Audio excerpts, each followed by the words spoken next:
नमस्कार, मैं हूं आशीष चित्रांशी और आप देख रहे हैं द न्यूज लॉन्चर।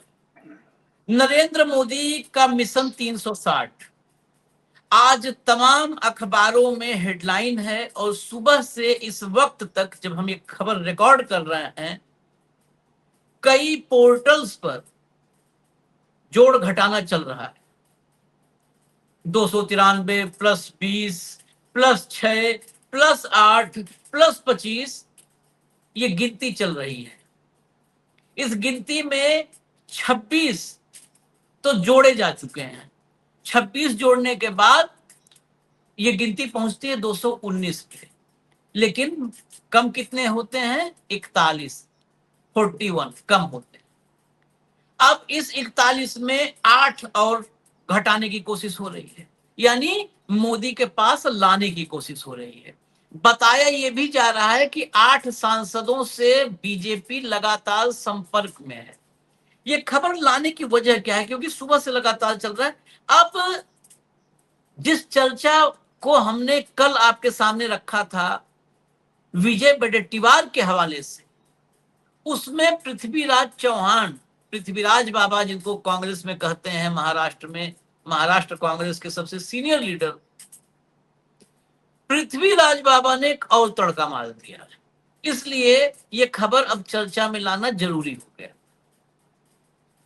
और इंडिया टुडे की जो रिपोर्ट है, हालांकि इनकी रिपोर्ट को मैं बहुत भरोसेमंद अब इस दौर में नहीं मानता। वो इंडिया टुडे जिस दौर में भरोसेमंद राजनीतिक पत्रकारिता करती थी, वो दौर गुजर गया। गंगम बहुत पानी बह चुका है। लेकिन फिर भी किसी न किसी मोटिव से ही ऐसी खबरें जो नरेंद्र मोदी को अच्छी न लगे, वो किसी खास मोटिव के साथ लाई गई हैं, ये जरूरी नहीं है। ये नरेंद्र मोदी को हजम होने वाली खबर नहीं है। मोदी के सामने से राहुल गांधी 8 सांसद लेके उड़ जाएं, गायब कर दें, ये पहली बार होगा। अगर हुआ तो पहली बार होगा। मामला सिर्फ 8 सांसदों का नहीं है, मामला नरेंद्र मोदी को नरेंद्र मोदी के ही मैदान में, उन्हीं की पिच पर क्लीन बोल्ड करने का है। नरेंद्र मोदी की पिच कौन सी है? पिच मतलब जो एक्सपर्टीज हो, कहते हैं ये हमारी पिच है, मतलब हम यहां पर एक्सपर्ट हैं इस खेल में, इस मामले में। नरेंद्र मोदी की एक्सपर्टीज है पार्टी तोड़ना, नरेंद्र मोदी की एक्सपर्टीज है परिवार तोड़ना, नरेंद्र मोदी की एक्सपर्टीज है विधायक तोड़ना, सांसद तोड़ना, सब कुछ तोड़ना और चुरा लेना, यही एक्सपर्टीज है। अगर इस एक्सपर्टीज में मोदी को अगर हरा दिया, शिकस्त दे दिया राहुल गांधी ने, तो बीजेपी के लिए इससे बड़ा झटका मैं नहीं मानता हूं कोई होगा। इसकी तैयारी इंडिया टुडे की रिपोर्ट, फिर कह दूं, इसकी तैयारी इंडिया टुडे की रिपोर्ट के मुताबिक पूरी हो चुकी है। अब इस सह और मात के खेल में आगे कौन निकलेगा, बस प्रश्न यही है। तो इस प्रश्न का समाधान, जवाब तलाशेंगे हम हेमंत भाई के साथ। स्क्रीन पर ले आइए, आप हेमंत भाई को जोड़ लीजिए, तब इस कैलकुलेशन को आगे बढ़ाएं। स्वागत है हेमंत भाई। जरा भैया दिखाना शुरू करिए, कुछ हेडलाइंस हैं और फिर उन हेडलाइंस के भीतर जो बिटवीन द लाइन खबर है उसको समझेंगे। कांग्रेस में शरद पवार के एनसीपी एसपी के विलय पर बड़ा अपडेट, पार्टी नेता ने किया चौंकाने वाला खुलासा। अब आगे खुलासे पाएंगे क्या खुलासा है। 27 साल बाद फिर एक होंगे कांग्रेस और शरद पवार, महाराष्ट्र में होने वाला है सियासी खेल। आगे चलिए। मॉनसून सत्र के पहले एनडीए का मिशन 2/3 बहुमत, शरद पवार के 8 सांसदों पर नजर। इसके पहली हेडलाइन आपने क्या देखी थी? रोकिएगा, यहीं पर रोक दीजिए, इसको लगे रहने दीजिए। इसके पहले हेडलाइन आपने देखी कि 27 साल बाद विलय होगा। अगली हेडलाइन में क्या देखा आपने? 8 सांसदों पर मोदी की नजर है। कितना बड़ा कंट्राडिक्शन है। इसीलिए अब ये मामला थोड़ा सा समझने और समझाने की जरूरत है। अब ये देखिए यहां पर, Pawar senior begins NCP SP, मतलब एनसीपी शरद चंद्र पवार, महामर्जर talks with both Congress and BJP. ये बड़ा मतलब महाराष्ट्र की राजनीति को बहुत ढंग से समझने वाले सुधीर सूर्यवंशी की खबर है। लेकिन मर्जर, महामर्जर, ये बीजेपी के साथ और कांग्रेस के साथ, अगर दोनों के साथ चर्चा हो रही है तो क्या एनसीपी में 2 फाड़ अभी से हो चुका है? नेचुरल अलाई एनसीपी किसकी है? वैचारिक रूप से किधर जाएगी? अगर विचार के उल्टा जाती है पार्टी, तो पार्टी जाएगी या पार्टी के कुछ लोग जाएंगे? एक होता है शरीर जाना, बॉडी चली जाती है, एक होता है बॉडी जिंदा, मतलब आत्मा के साथ और दिमाग के साथ जाए। तो जब गैर वैचारिक विलय मर्जर गठबंधन होता है तो वहां सिर्फ शरीर जाते हैं, और अगर वैचारिक होता है, नेचुरल अलाई के साथ विलय होता है, तो वहां पर पूरी पूरी की पूरी बॉडी शिफ्ट होती है। ये फर्क है। इस फर्क को और डीपली जाकर के समझेंगे कि रोहित पवार, सुप्रिया सुले, कौन क्या चाहता है, बाकी क्या चाहते हैं, सत्ता से करीबी किसको नहीं भाता। जरा खबर के भीतर चलिए, तब इसको आगे बढ़ाया जाए। इंडिया टुडे की रिपोर्ट के अनुसार सूत्रों ने कहा कि एनसीपी, एसपी और कांग्रेस विलय को लेकर चर्चाएं कर रहे हैं। उन्होंने ये भी बताया कि फिलहाल सिर्फ महाराष्ट्र इकाई तक ही बात की जा रही है। राज्य स्तर पर बातचीत तय होने के बाद दिल्ली में आला कमान की तरफ से अंतिम निर्देश जारी किए जा सकते हैं। दोनों ही पार्टियां इस पर खुलकर कुछ भी नहीं बोल रही हैं। आगे चलिए। साल 1999 में पवार ने कांग्रेस से अपनी राहें अलग कर ली थी। तब उन्होंने अविभाजित राष्ट्रवादी कांग्रेस पार्टी की स्थापना की थी। अब अगर दोनों साथ आते हैं तो 27 साल बाद दोनों दल एक पार्टी के तहत काम शुरू कर सकते हैं। साल 2023 में एनसीपी में टूट हुई थी और अजीत पवार गुट को मुख्य दल के रूप में पहचान मिली थी। इसके बाद सीनियर पवार की अगुवाई वाले गुट का नाम एनसीपी एसपी हुआ और चुनाव चिन्ह इनको तुतारी मिला, जबकि एनसीपी का चुनाव चिन्ह घड़ी जो ओरिजिनल था शरद पवार वाला, वो मिल गया अजीत पवार को। चलिए, कहानी सबको पता है। आगे चलिए। वार्ता के अनुसार पार्टी के वरिष्ठ सूत्रों ने स्वीकार किया है कि पार्टी की दीर्घकालिक रणनीतिक रणनीति को लेकर आंतरिक मतभेद उभर आए हैं। सियासी गलियारों में इसे ऑपरेशन तुतारी कहा जा रहा है। आगे चलिए। ऑपरेशन टाइगर शिवसेना में हुआ, इधर तुतारी चल रहा है। नेताओं का एक समूह कांग्रेस के साथ विलय के पक्ष में दिख रहा है। उनका तर्क है कि कांग्रेस पार्टी और राष्ट्रवादी कांग्रेस पार्टी की वैचारिक जोड़ी रही है। इस विचार के समर्थकों का मानना है कि भारतीय जनता पार्टी का अधिक प्रभावी ढंग से मुकाबला करने के लिए समान वैचारिक जड़ों वाले विपक्षी दलों का साथ आना जरूरी है। कहा जा रहा है ऐसे में कांग्रेस के साथ एक औपचारिक गठबंधन अधिक संगठनात्मक ताकत और राजनीतिक गहराई दे सकता है। आगे चलिए। पृथ्वीराज चौहान ने कहा कि इसमें पृथ्वीराज चौहान कांग्रेस के सीनियर लीडर, सबसे सीनियर लीडर महाराष्ट्र में, उन्होंने क्या कहा? उन्होंने कहा मैं मानता हूं कि देश में सिर्फ दो ही विचारधारा रहेगी, एक हिंदू राष्ट्रवादी जो फासिस्ट सरकार स्थापित करने की कोशिश कर रहे हैं, दूसरी तरफ समतावादी जो फुले, साहू, अंबेडकर, गांधी और नेहरू की विचारधारा है। ये दो ही विचारधारा रहेंगे। छोटी पार्टियों का लोकल स्तर पर अस्तित्व जरूर रहे, इससे कोई हर्जा नहीं है, लेकिन राष्ट्रीय स्तर पर ये दो ही विचारधारा रहेगी। जैसे अमेरिका में दो ही पार्टियां बची हैं, हम उस तरफ ही जा रहे हैं। एनसीपी को सोचना पड़ेगा कि आप किस दिशा में जा रहे हैं। आगे चलिए। हो गया पूरा, तो हम सवाल पे चलें, नहीं तो अभी कुछ बचा होगा तो आप ले आइएगा स्क्रीन पर। हालांकि इसमें एक और हिस्सा था जो मैं बता देता हूं। कई ऐसे लोग हैं एनसीपी में जिनका ये मानना है कि हम सत्ता के साथ नहीं रहेंगे तो अपने क्षेत्र में काम नहीं कर पाएंगे। ये लॉजिक है जो नहीं दिखाया है। काम नहीं कर पाएंगे तो 2029 में चुनाव कैसे जीतेंगे? ये वो लोग हैं जो काम के पीछे छिपने की बात कर रहे हैं। जैसे वहां पे कहे थे शिवसेना में कि उद्धव मिलते नहीं इसलिए हम गुस्सा हो गए हैं, या करें काम नहीं हो पाएगा तो हम चुनाव कैसे लड़ पाएंगे? भारत में काम करके चुनाव कौन लड़ा है, जरा बता दे कोई। और दूर की बात छोड़ दीजिए, मैं सांसदों के और नेताओं के बयान दिखा दूंगा जो कहते हैं कि काम करके यहाँ पे चुनाव नहीं जीता जाता। भारत काम करके कौन जीता है चुनाव? नरेंद्र मोदी काम करके अगर चुनाव जीतते तो 2001 मतलब जब गुजरात के मुख्यमंत्री बने थे, अगला चुनाव नहीं जीत पाते। अगर काम के आधार पर यहाँ पर जीत हार होती, दंगे के आधार पर जीत हार हुआ तो जीत गए, काम के आधार पर होता कहां जीतते? मुझे आज भी कहता हूं गुजरात से लेकर दिल्ली तक 5 काम गिनवा दे कोई नरेंद्र मोदी का रिजल्ट के साथ। ये नहीं ये योजना लाए थे 143 करोड़ लोगों को लाभ प्राप्त होगा, ये लफाजी नहीं चाहिए, कंक्रीट रिजल्ट बताओ कि इस योजना का लाभ ये पहुंचा और ये देश में परिवर्तन आ गया। 5 बता दो। हम तो 25 साल का पूछ रहे हैं, 25 साल में 5 बता दो, 12 साल में नहीं, 25 साल। तो ये बहाना है। अब हम आते हैं इस मर्जर पर। ये मर्जर की कोशिश 8 पर निशाना। हेमंत भाई, 8 सांसदों पर निशाना। यहां पर सारा खेल टाइमिंग का है। आमने सामने बाघ और शिकारी, आमने सामने दो हैं।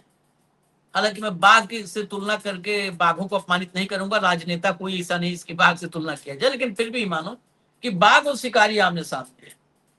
बाघ और शिकारी जब आमने सामने होते हैं तो बहुत मतलब फ्रिक्शन ऑफ सेकंड का खेल होता है शिकारी और शेर के बीच।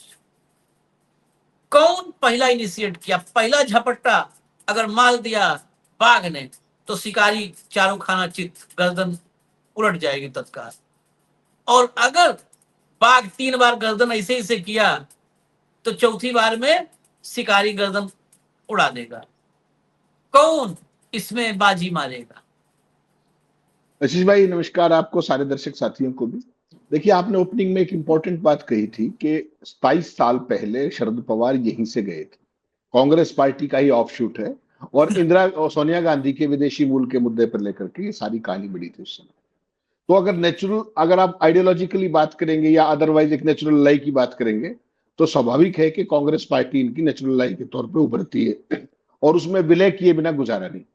शरद पवार जितने नजदीक कांग्रेस के हैं उतने ही नजदीक मोदी के हैं, उतने ही नजदीक अडानी के भी हैं। बेशक मोदी कहते रहे कि नेचुरल करप्ट पार्टी है, जो भी है। आपको पता है ना कि अडानी की यहाँ एक घंटा मुलाकातें होती हैं दोनों तरफ से। अडानी भी जाते हैं और वो भी आते हैं। अभी शरद पवार जी का दिल्ली में जन्मदिन था 2 महीने पहले, आपको ध्यान होगा। उसमें अडानी पहुंचे हुए थे दल बल सहित पूरे परिवार के साथ और बहुत चुनिंदा नेता पहुंचे हुए थे। देखिए आशीष भाई, एक बात बड़ी साफ मानिएगा कि जो ये मिशन 360 है, जिसको आज सारे पॉमेरियन अखबारों ने बड़ा तान तान के छापा है फ्रंट पेज पे, वो अब फाइनल कल्मिनेशन की तरफ बढ़ रहा है। और हमारा ये फर्ज बनता है कि हम अपने सारे दर्शक साथियों को पूरी परिस्थिति जैसी है वैसी बता दें, without putting into any value addition, कि भाई उसमें उनको ये लगे कि हम कोई बायस्ड है या कुछ है। मेरी व्यक्तिगत तौर पर ये मानना है। तो आज की तारीख में शरद पवार के पास एमपी है 8, उनकी पार्टी एनसीपी सपा की। वो लगातार बीजेपी के रडार पे हैं जिस दिन से ऑपरेशन ये शुरू हुआ है, तो मिशन 360 लगातार। इनमें अब 2 चीजें हैं कि इनमें से ज्यादातर लोग, जो आपने कहा काम, लेकिन काम के पीछे कुछ और है। काम तो एक छोटा सा पार्ट है, वो होगा नहीं होगा, बिल्कुल सही कहा। काम के नाम पे चुनाव नहीं जीते जाते। नंबर 1 है दाम, कि कितना मिल जाएगा। वहां दाम की दिक्कत नहीं है, आप आने वाले बढ़ो, कोई समस्या नहीं। लेकिन यहां पर जो 8 लोग हैं, इनमें से 2 ग्रुप बने हुए। 5 लोग ये चाहते हैं कि एकनाथ शिंदे के साथ चला जाए, उधर डायरेक्ट बीजेपी में जाने की बजाय। और 3 लोग जो हैं वो चाहते हैं कि एनडीए के साथ जाया जाए, जहां तक सांसदों की बात है। शरद पवार आज की राजनीति जो इस देश में है, अगर सही मायने में मेरी बात आप माने, शायद सहमत नहीं होंगे, मोदी से भी ज्यादा घाघ अगर कोई राजनेता है तो वो शरद पवार है। मोदी तो कुछ भी नहीं है उनके साथ। कौन सी सरकार कब बनानी है, कौन पलटनी है, राइट और लेफ्ट हैंड को नहीं पता होता। अजीत को भी नहीं पता होता था, अजीत पवार को, अब वो दिवंगत हो गए। कुल मिलाकर आशीष भाई कहानी इतनी है कि जो मेरी जानकारी है कि दोनों तरफ बार्गेनिंग कर रहे हैं बहुत जबरदस्त तरीके से। शरद पवार को पता है ये सांसद तो एनसीपी एसपी में तो रहने नहीं, ये तो तय है। इस मिशन 360 के दौरान अगर आप एनसीपी एसपी को कंटिन्यू रखना चाहो तो नहीं रहेगी, ये तय। ये आपको भी पता है, मुझे भी पता है और शरद पवार को भी पता है। ठीक। अब सवाल ये कि कहां जाया जाए, कैसे जाया जाए। मैंने आपको बिल्कुल साफ बता दिया कि 5 लोग काम के नाम पर दाम की फिराक में, ठीक। और वो सारा एकनाथ शिंदे वाला और वो सारा सिस्टम जो भी पीछे करके हटे थे उद्धव ठाकरे के साथ, वो सारी चीजें अपनी जगह पर है, कहीं कोई समस्या नहीं, पैसे वैसे की कोई बात नहीं। शरद पवार को ये पता है कि उनकी तो एज हो गई है, प्लेड हिज इनिंग्स इन ए वे। सुप्रिया का क्या होगा, सुप्रिया सुले, तो उनके लिए सेफ बेट है कांग्रेस, क्योंकि सोनिया गांधी के साथ, उनके परिवार के साथ एक संबंध है, नंबर 1। नंबर 2, वो अपने एलाइज को हजम नहीं करते, डकारते नहीं। और मोदी के यहां जितने भी एलाइज गए, आप 1 से लेकर आखिर तक बढ़ा दो, वन टाइम फिनोमिना होता है कि आप जैसे समय बचा हुआ कार्यकाल 3 साल का, 3 साल सुप्रिया सुले मान लीजिए केंद्र में मंत्री रह भी लेंगी तो क्या हो जाएगा? उसके बाद तो डकार जाएगी बीजेपी। तो एक ऑप्शन शरद पवार के सामने ये है कि जब इससे पहले के बीजेपी वो ऑपरेशन को अंजाम दे, चुपचाप विलय की घोषणा कर दें कांग्रेस पार्टी के साथ, तो जाएंगे बच। और इसमें देर नहीं करनी चाहिए, वरना आपको पता है जो लोग बीजेपी के टच में हैं वो उनकी चिट्ठियां विट्ठियां सब ऑलरेडी साइन पड़ी हुई होती, कोई समस्या नहीं है, और वहां स्पीकर वेट कर रहे होते हैं। बैकडेट में भी रिसीट हो जाएगी, ये मान के चलिए, बैकडेट में रिसीट हो जाएगी। तो ये जो परिस्थिति है ना, अगर कांग्रेस पार्टी में जाते हैं तो उनका खेल क्या है कि शरद पवार का कोई चेला महाराष्ट्र के अंदर अध्यक्ष बनाया जाए, सुप्रिया सुले को कायदे की जगह स्टेट के अंदर या सेंट्रल कांग्रेस वर्किंग कमेटी में दी जाए, और आने वाले चुनाव के हिसाब से भी बार्गेनिंग कर लिया जाए, मुख्यमंत्री पद का दावेदार ये और वो। और ये यहां पर बात करके बार्गेनिंग कैपेसिटी उधर भी खेल रहे हैं अडानी के थ्रू, ये ध्यान रखिएगा कि वहां पर क्या मिल जाए बीजेपी में नहीं। लेकिन बीजेपी को पता है कि अगर बीजेपी के साथ गए, इच्छा नहीं है लेकिन जो परिस्थितियां उसमें जाना पड़ सकता है, बीजेपी के साथ गए तो एनसीपी सपा साफ, फिर कुछ नहीं बचना इसमें। खत्म। हाँ, 2029 में नाम लेवा नहीं बचेगा, ठीक है ना। सुप्रिया को भी टिकट मिलेगी नहीं मिलेगी, क्या परिस्थिति होगी आप जानते हो, मोदी और अमित शाह को जिस तरीके का वो व्यूह रचना करते हैं। तो आइडियल बेट ये है कि वो कांग्रेस में चले जाएं, लेकिन मुझे बहुत गंभीर शक है क्योंकि जो जिस तरीके से 5 लोग एकनाथ शिंदे के सांसद एकनाथ शिंदे के साथ जाने की फिराक में है, उससे बड़ा साफ है कि उनकी सेटिंग हो चुकी है। आपने उद्धव ठाकरे वाला प्रकरण भी देखा था, किस तरीके से 6 सांसद मीटिंग बुलाई, ड्रामा होता रहा, चुपके से फिर कर दिया गया। सेम केस आपने तृणमूल के साथ देखा, 20 एमपी जिस तरीके से उड़ा लिए गए। उसके बावजूद भी एक बात आपको माननी पड़ेगी कि आज की तारीख में भी 41 सांसदों की जरूरत है इनको मिशन 360 के लिए। और दर्शक साथियों को बता दूं, मिशन 360 वो चीज है जो भारत के लोकतंत्र का विसर्जन है। वो क्या है? 240 सीटें आई थी इस चुनाव के अंदर, 2024 में चुनाव हुआ था, और जो एलाइज थे उनकी 53 सीट थी, तो कुल मिला के एनडीए की सीट थी 293। उसमें बंगाल चुनाव के बाद 26 ये ऑलरेडी जोड़ चुके हैं। आज की तारीख में 2/3 मेजोरिटी करने के लिए भारतीय जनता पार्टी को अभी भी, जब हम बात कर रहे हैं मैं और आप, तो उनको अभी भी 41 सांसदों की और जरूरत है। वो 41 सांसद कहां से आएंगे? 8 तो ये, उनको पता है कि तुम अगर अपनी पे आ जाएंगे तो कहीं कोई बचेगा नहीं, मोदी को ये लगता है। इसीलिए शरद पवार के पास विंडो है कि तुरंत घोषणा करके फटाफट वो कर ले फॉर्मेलिटी। मुझे लगता नहीं ये होगा, इतना मौका नहीं देगा मोदी शाह का जो वो है। डीएमके पे भी नजर है, सपा पे भी नजर है। और ये खेल क्या है? सिंपल सी बात है कि अगर 360 तो देखो होने मुश्किल है, मुझे तो ऐसा लगता है व्यक्तिगत तौर पर, आई में भी रॉन्ग, क्योंकि उनकी जो एजेंसियों की माइट है, जो पैसे की माइट है, उसका मुझे आपको अंदाजा हो सकता है ना भी हो, हम गलत हो जाए। तो उसमें इनका फिर दूसरा खेल जो है, इन्होंने बहुत शातिराना खेल और भी रचा है कि चुनाव इसमें जो है 41 सांसद या तो जुट जाए और नहीं तो विपक्ष के सांसदों को एब्सटेन करा देना। बिल पक्का लाएंगे, संविधान संशोधन बिल लाएंगे, परिसीमन पे भी लाएंगे, महिला आरक्षण का उसको लिफाफा में डालेंगे, परिसीमन लाएंगे, number 1 one nation one election भी लाएंगे, इसी सेशन में लाएंगे, मान करके चलिए। और ये हो गया तो फिर इस देश में लोकतंत्र की क्या स्थिति होगी वो आप समझ सकते हैं। और वो जो 41 सांसद की जिनकी मैं बात कर रहा हूं, उसमें इनकी एब्सटेन जो कराने का खेल है, अगर मान लो 41 नहीं आते, 41 नहीं आएंगे मुझे ऐसा लगता है, तो जो एब्सटेन कराने हैं उसमें उनका रेडार पे कांग्रेस भी है, ये याद रखिएगा। क्योंकि जो डीएमके वगैरह है उनके तो जो भी होगा तो एक पूरे का पूरा ग्रुप फैसला करेगा, जिस तरीके से कांग्रेस चली गई विजय के साथ, सपा के साथ भी वही परिस्थिति होगी। लेकिन कांग्रेस के ऊपर भी गिद्ध दृष्टि है, ये मान के रखिए, राहुल गांधी को चौकन्ना हो जाना चाहिए। और उसकी पहली आवाज अगर आपने ध्यान किया हो तो आज मनीष तिवारी की तरफ से आ गई है। तो वो ऐसा खाली में इसको आइसोलेशन में मत देखिएगा, सारे ऑपरेशन एक साथ चलते रहते हैं। मनीष तिवारी चंडीगढ़ से कांग्रेस के एमपी है, ध्यान होगा आपको। पंजाब की चुनाव कमेटियां बनी है जो अगले साल चुनाव है, उसमें स्थान न मिलने से खफा होकर के उन्होंने पूरा ज्ञान दे डाला कि 1981 में मैंने कहां से शुरू किया था, कांग्रेस ने क्या दिया ये नहीं बताया कि कांग्रेस ने आपको केंद्र में मंत्री बनाया, राहुल गांधी नहीं बने, आपको बनवाया। तो वो सारा ऑपरेशन शुरू हो गया बड़े खास अंदाज के अंदर। तो मुझे लगता है शरद पवार अगर लॉन्ग टर्म में इस पार्टी को जिंदा रखना चाहते हैं, निश्चित तौर पर चाहेंगे, तो उनके पास कांग्रेस ऑप्शन है। लेकिन अगर बीजेपी में इनके सांसद भाग गए तो फिर कोई परिस्थिति बचेगी नहीं, फिर वो अपनी पार्टी और अपने चुनाव चिन्ह को लेकर ऐसे ही घूमते रहेंगे और मोदी और शाह उनको कांग्रेस में जाने देंगे, उतना मौका देंगे, इस पे मुझे गंभीर शक है आशीष भाई। बाकी आप बताइए, क्योंकि महाराष्ट्र पे आपकी देखिए, इसमें इसमें दो तीन पेच हैं। एक तो घर में ही, शरद पवार के घर में ही रोहित पवार, आज की तारीख में अगर शरद पवार के घर में सबसे ज्यादा एक्टिव राजनीति में कोई है जो मतलब ग्रास रूट पर काम कर रहा है, वो रोहित भाजपा के साथ जाने के बिल्कुल खिलाफ, बिल्कुल खिलाफ। सुप्रिया, जो शरद पवार की खूबियां हैं वो सुप्रिया में है नहीं, वो ग्रास रूट लेवल और कार्यकर्ताओं से बहुत बेहतर कनेक्ट नहीं है, इसीलिए अजीत पवार हमेशा सुप्रिया पर भारी पड़े जब जब बात विरासत की आई, क्योंकि अजीत पवार का कनेक्ट था। जो शरद पवार ने बनाया था उस पूरी विरासत को अजीत पवार ने सीधे अपने कनेक्ट से जो है अपने साथ कर लिया था। सुप्रिया में वो सब नहीं है। अभी शादी देखी थी ना आपने, 7 स्टार शादी, तो वही सुप्रिया का कनेक्ट वो है, सुप्रिया सुले का कनेक्ट वो है। सुप्रिया की जो बेटी की शादी हुई आशीष भाई, थोड़ा माफ कीजिएगा, वो भी आरएसएस बैकग्राउंड के परिवार में हुई है, ये याद रखिए। हाँ हाँ हाँ, तो वो कनेक्ट भी वो है। सुप्रिया को मतलब आज अगर कहा जाएगा कि चलो वहां मंत्री बनना है, तो शायद सुप्रिया इस बात को समझ पाए कि ना पाए, मुझे राजनीतिक समझ पर संदेह है शरद पवार वाले।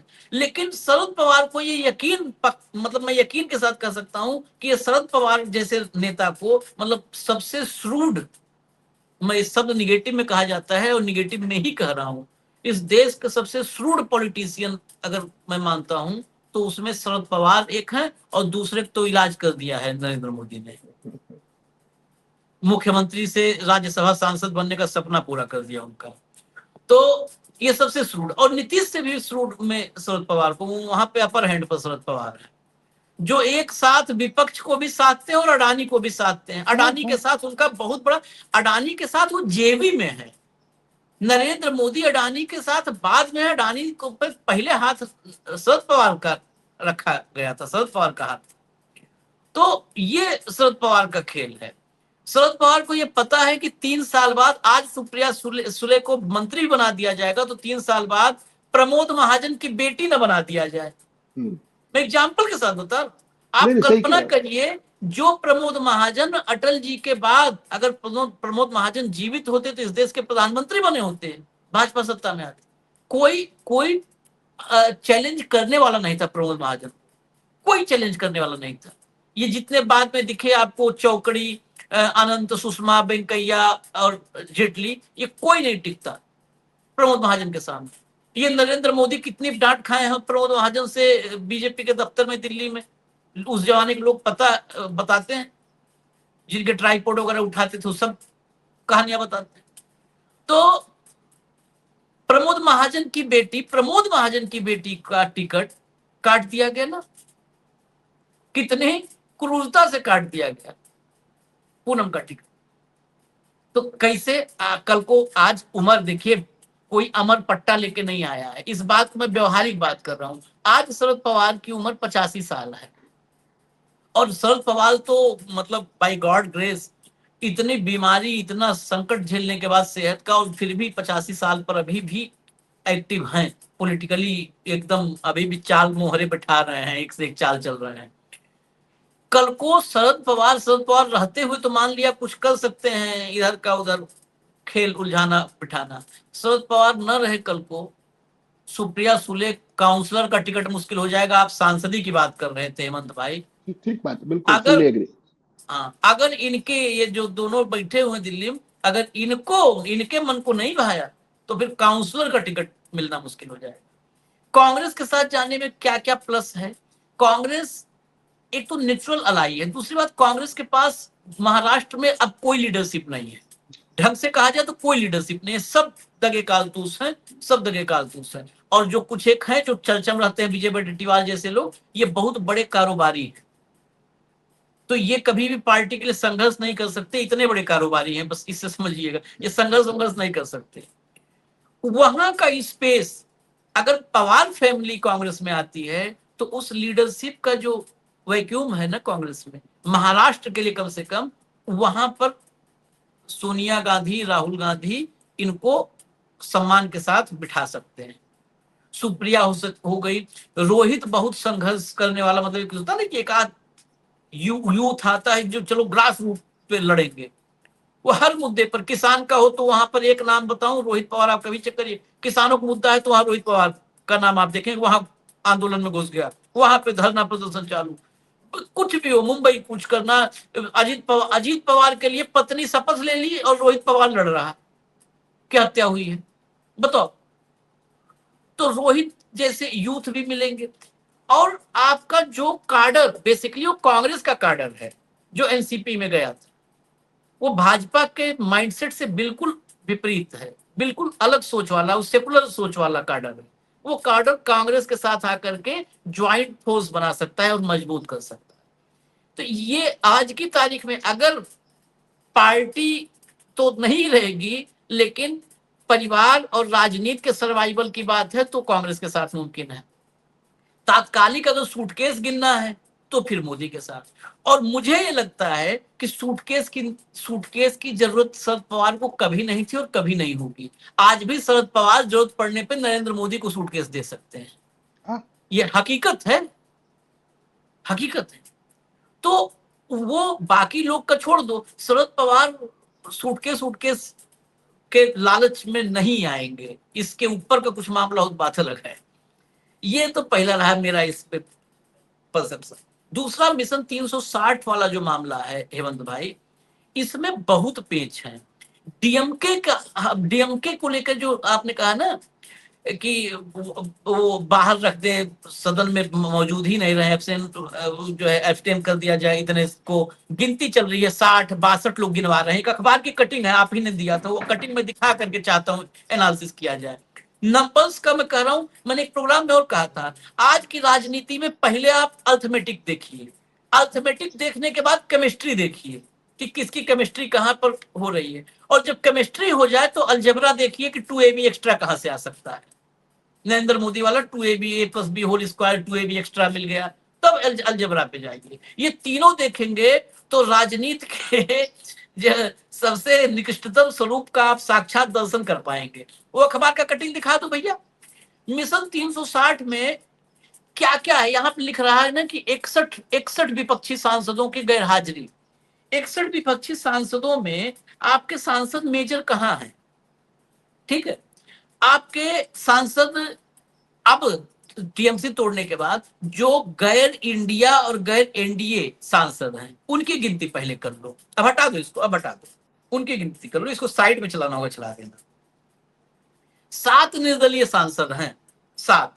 ठीक है, पप्पू यादव, विशाल पाटिल, अमृतपाल सिंह पंजाब वाला जो खालिस्तान समर्थक, सरबजीत सिंह खालसा, अब्दुल रशीद जो है इंजीनियर रशीद कश्मीर वाला, मोहम्मद हनीफा लद्दाख, और उमेश भाई बाबू भाई पटेल दमन और दीव। इसमें विशाल पाटिल ये सांगली से निर्दलीय, ये टिकट बंटवारे में बेचारे टिकट बहुत बहुत जुनूनी और जमीनी नेता था। ये संजय राउत के सौजन्य से शिवसेना ने उस सीट को जबरन ले लिया, जबरन लिया। तो कांग्रेस का वो प्रत्याशी निर्दलीय लड़ा चुनाव, और निर्दलीय लड़ा, और जो गठबंधन में शिवसेना ली थी, जब अच्छी जीत लोकसभा में मिली थी, तब भी सांगली से निर्दलीय उमेश विशाल पाटिल जीता। तो अच्छा, जीतने के बाद, निर्दलीय जीतने के बाद तत्काल आधिकारिक रूप से कांग्रेस को समर्थन दे दिया। इतना वो निष्ठावान कांग्रेस। और पप्पू यादव आप देख ही रहे हैं, कांग्रेस के कार्यक्रमों में ऑफिशियल उनको प्रेस कॉन्फ्रेंस के लिए भेजा जा रहा है। अभी 28 शहरों में एक जगह प्रेस कॉन्फ्रेंस करने पप्पू यादव को ही भेजा गया। तो ये दोनों कहीं नहीं रहे, बच्चे आपके 5। इन 5 को मान लिया आप एब्सटेन करने के लिए, ये रख लो।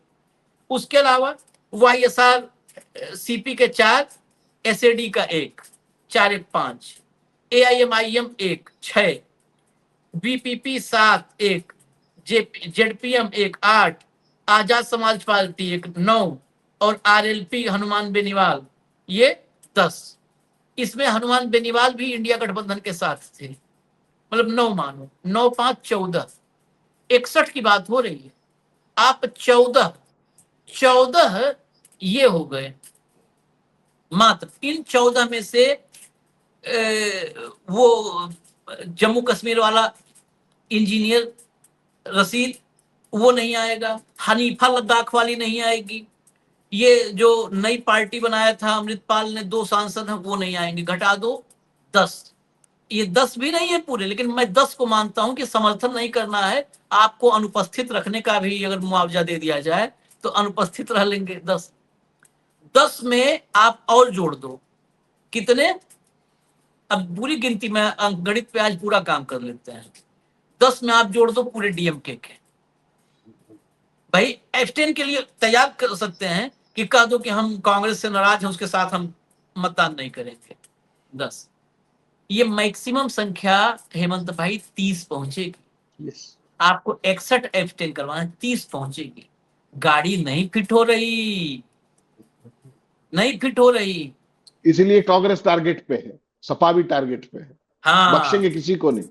हाँ, वो जो मैंने आपको बर्बरिंग बताई ना चंडीगढ़ वाली, वो वैसे नहीं है, वो इग्नाइट की गई है कहीं ना कहीं। हाँ। तो वो सारे का सारा जो खेल है ना, 360 सांसद जुटाना बहुत आसान नहीं होता जब आपके कुल खुद के 293 हो।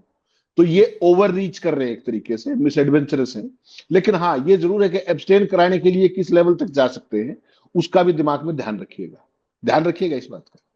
जिस शर्मनिरपेक्षता के साथ राजनाथ ने हाउस के अंदर ये कहा कि एक भी हमारे जाबाज सैनिक को क्षति नहीं पहुंची, याद होगा ना।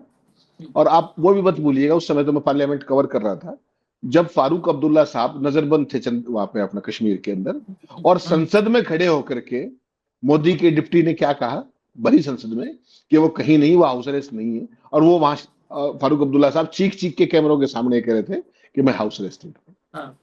वो पहला मेरी नजर में था कि हाउस की कंटेम्प्ट का एक तरीके से जो प्रिविलेज मोशन था वो वहां बनता था कि भाई सरेआम वो आदमी, बुजुर्ग आदमी चीख रहा है कि मैं हाउस अरेस्टेड हूं, और ये मना कर रहे थे। तो ये दिल्ली में है, 61 सांसदों को हाउस अरेस्ट करना, आप समझ लीजिए, मैं इशारा ही कर रहा हूं बस।